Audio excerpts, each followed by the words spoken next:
Welcome back to Get Well Soon, the Red Pill content of Welly F, aka Moriarty. I hope everybody out there is staying sane and staying healthy. I know it's been a while, but there's so much going on, and as usual, I believe in quality over quantity, regardless of the fact that I thought that I would put out a lot more content in August. I was just like, nah, so many people covering the same thing. I was just like, you know what, I'll let that be. But today's episode, it hits me a little harder just based on the fact, I have a history with, you know, getting in trouble as a youth, going through the system. Ironically, I do respect firefighters. That's probably one government agency that I do respect based on the fact that these guys usually stay in tip top shape. To an extent, you can actually say that these guys are heroes, but once again, they did sign up for the job. This particular story bothers me because of the fact that as a black man, I don't value or turn a blind eye to any type of slavery. And we all know in America that the prison industrial complex is just another way of exploiting men specifically for cheap, free, very cost effective labor. It is really sinister and evil, and that is a part of capitalism that makes me want to throw up. Because as much as these femthots would love to yell that they're oppressed and they're not respected and look at me and all this bullcrap, when you look at who is stepping up to the plate, being forced to step up to the plate in California to deal with these wildfires, I imagine that they don't even look at a woman's prison. They don't even think about a woman's prison. They might be looking at it now because that old beer flu has things real tight.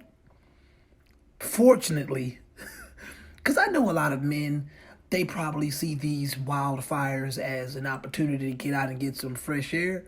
But let's be honest, man.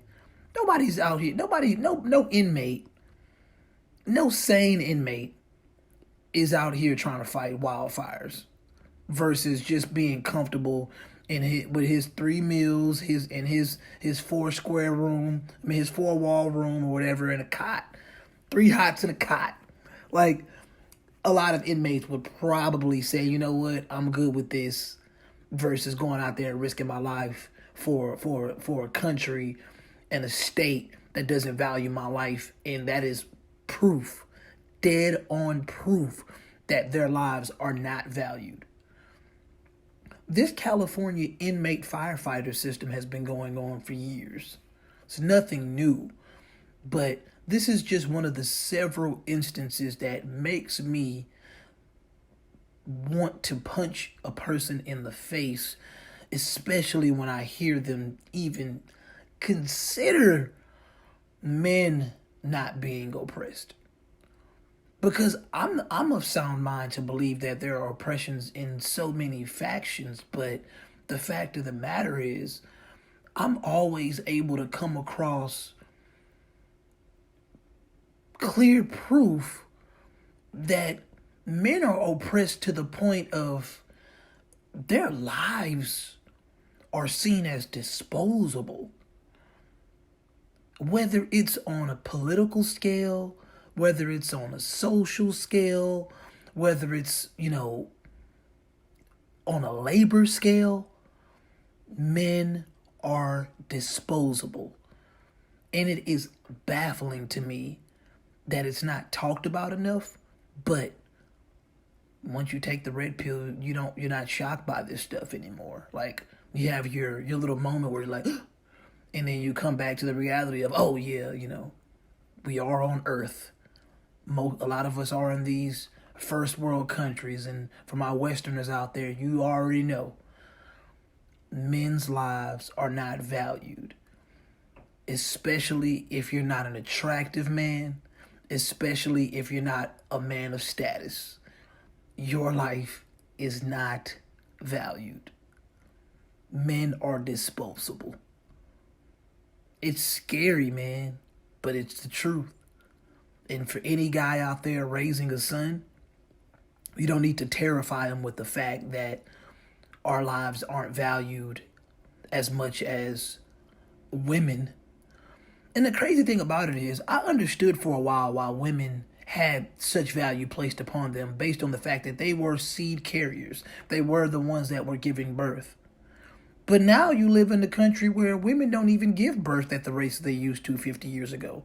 So as women become more like men, where does their value lie? Because there are, I mean, I want to say that the birth rate for women is somewhere like 1.4 or something like that. I mean, your average woman's probably having one kid and that's it. And I think it's probably less than that.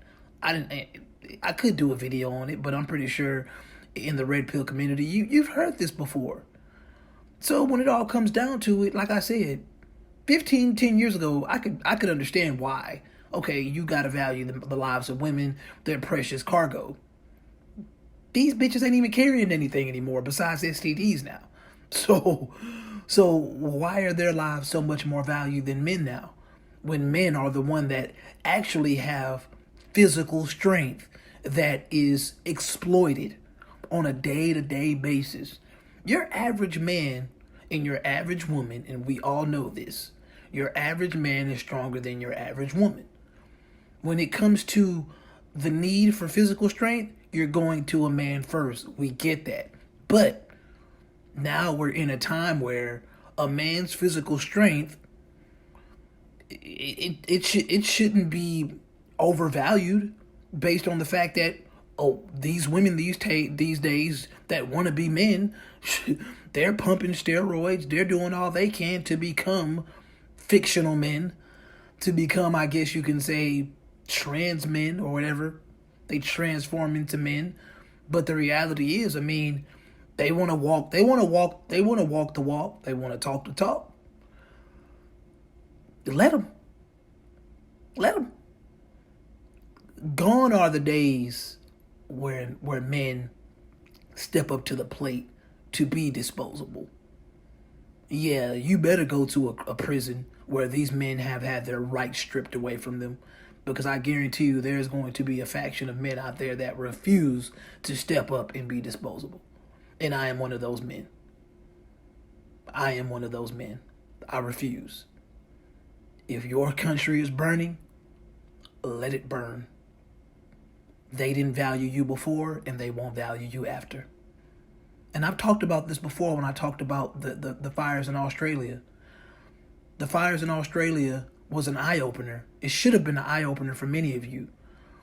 While these femtots and these soy boys were in their nursing outfits, dancing on TikTok, getting all this praise and getting all this love, the Australian firefighters, they barely got a blip on the news. But guess what? Real men don't need validation. We do what we need to do. We get it done. And that's all that matters. When it's time to get it done, we'll get it done. You can ask us all you want, but we don't have to step up because you told us to do it. We'll step up when it's time to step up. And that's all I got to say on that. So, until we meet again.